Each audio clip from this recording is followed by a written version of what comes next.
¿Qué tal, amigos queridos? ¿Cómo están ustedes? Bienvenidos a este encuentro, a este nuevo encuentro donde vamos hablando, seguimos compartiendo estas enseñanzas que nos hacen tanto bien, que nos edifican, nos fortalecen, renuevan nuestra vida. Tienen que ver con fortalecer el soldado que llevamos dentro cada uno de nosotros. Hay una carta, que es la carta a los Colosenses, que es una carta hermana con la carta de Efesios, que son muy similares, pero que contienen algunos detalles importantes que complementan lo que encontramos en el libro escrito a los Efesios de parte del apóstol Pablo. Veníamos estableciendo algunos principios que son fundamentales para fortalecer el soldado interior que hay dentro de cada uno de nosotros antes de colocarnos lo que se denomina la armadura de Dios. Efesios 6:10 dice: fortalezcanse en el Señor, en el poder de su fuerza, y luego nos insta a colocarnos la armadura. Pero el paso previo es fortalecer el hombre interior que tenemos dentro de cada uno de nosotros, la mujer, el soldado, ese guerrero espiritual poderoso que hay dentro de nosotros, y el apóstol Pablo va poniendo fundamento tras fundamento para fortalecer nuestra capacidad de lucha. Esto es muy importante. Dijimos que el Señor no está en el negocio de repartir uniformes. Él está en el negocio de fortalecer el guerrero que hay dentro de cada uno de nosotros. Y una forma de fortalecer el guerrero es conocer cuál es nuestra identidad, qué tenemos en Cristo. Y hay algo que se encuentra en Colosenses, en donde nos muestra con claridad un concepto. No está en Efesios, está en Colosenses, ¿sí? Veníamos trabajando con el libro de Efesios, pero complementa tremendamente lo que venimos hablando. Colosenses capítulo 2, versos 13 al 15. Dice: y a vosotros, estando muertos en pecados y en la incircuncisión de vuestra carne, os dio vida juntamente con él, perdonándoos todos los pecados. Esto ya lo habíamos visto en la charla anterior, donde habíamos leído en Efesios capítulo 2, verso 5, que habíamos sido vivificados, ¿sí? Que antes estábamos muertos, pero ahora estamos vivos por medio de la gracia de nuestro Señor Jesucristo. Y aquí dice lo mismo el verso 13, pero en el verso 14 agrega una información muy importante. Colosenses, estamos leyendo capítulo 2, verso 14. Anulando el acta de los decretos que había contra nosotros, que nos era contraria, quitándola de en medio y clavándola en la cruz.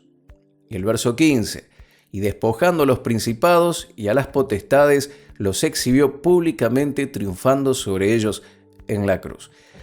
Aquí hay un caudal de información importantísimo. Nos dice que estábamos muertos, ahora vivimos, anulando el acta de decretos que habían contra nuestra, ¿sí? El acta de la ley, ¿sí? Que nos era contraria, que nos marcaba nuestro pecado, por medio del cual nos hacíamos inaceptables ante Dios, pero también no solo anuló el acta de decretos, la ley que nos era contraria, sino que también dice que despojó a los principados y a las potestades y los exhibió públicamente, triunfando sobre ellos en la cruz.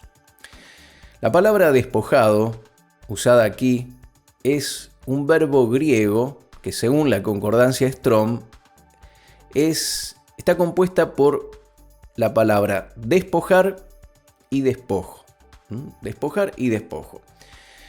Lo que Pablo quiere decir era que Jesús despojó totalmente a Satanás de todos sus poderes.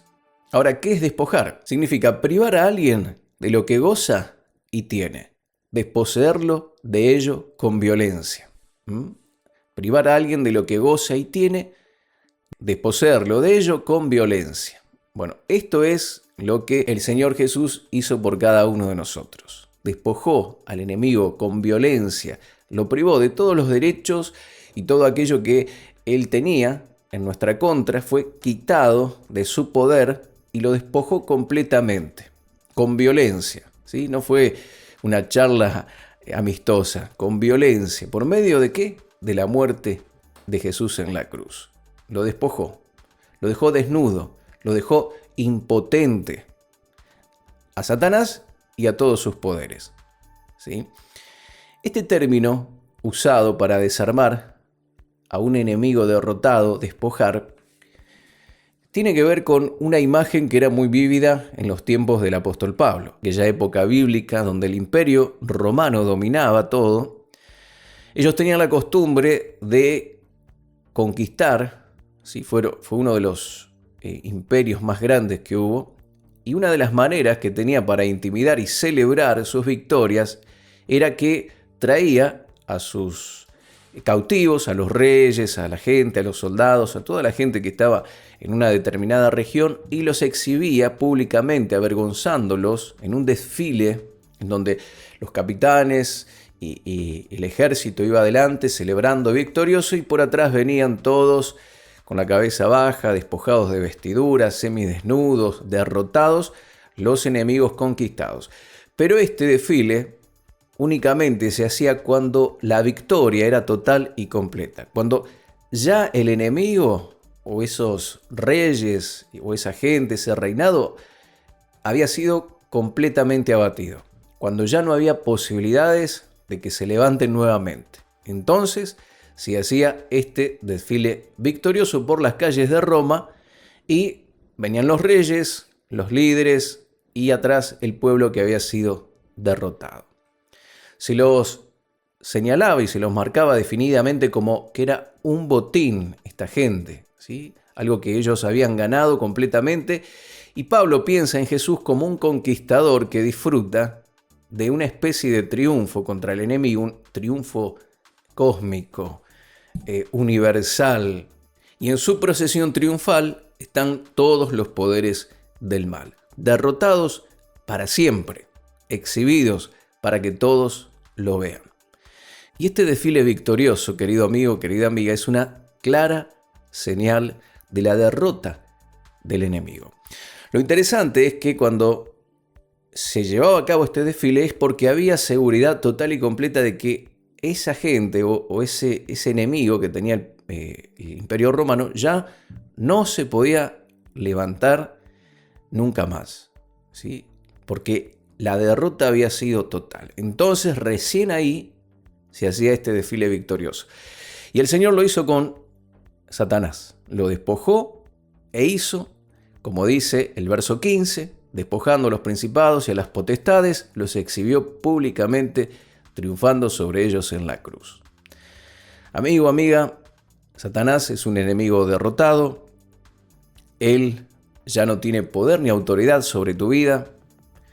A veces, con sus mentiras, con sus engaños, quiere tomar control de nosotros, traernos miedo, inseguridades, pero nosotros tenemos que pararnos firmes en esta palabra.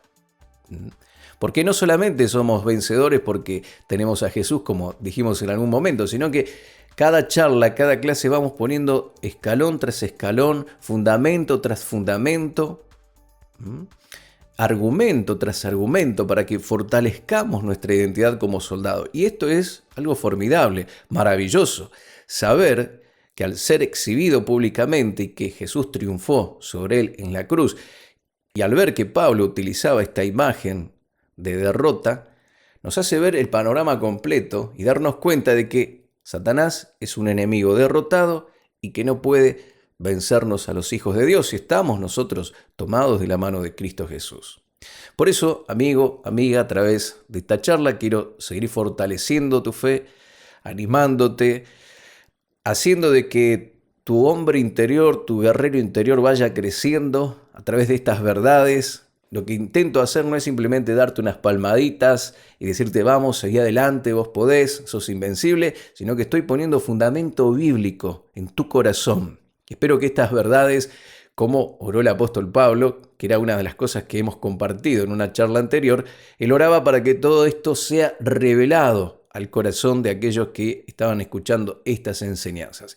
Y oro para que Dios revele estas verdades a tu vida, a tu corazón y te lleven a ser un mejor guerrero. Qué maravilloso lo que Cristo hizo por nosotros. Maravilloso, precioso.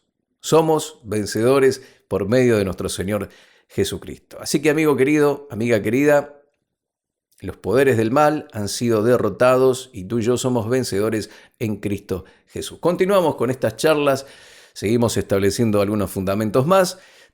Queremos que te suscribas al canal, compartas con otros esta serie de enseñanzas, que seas empoderado, fortalecido y luego sí te puedas poner la armadura de Dios como un guerrero poderoso y valiente. Te envío un abrazo grande, Dios te bendice y hasta la próxima.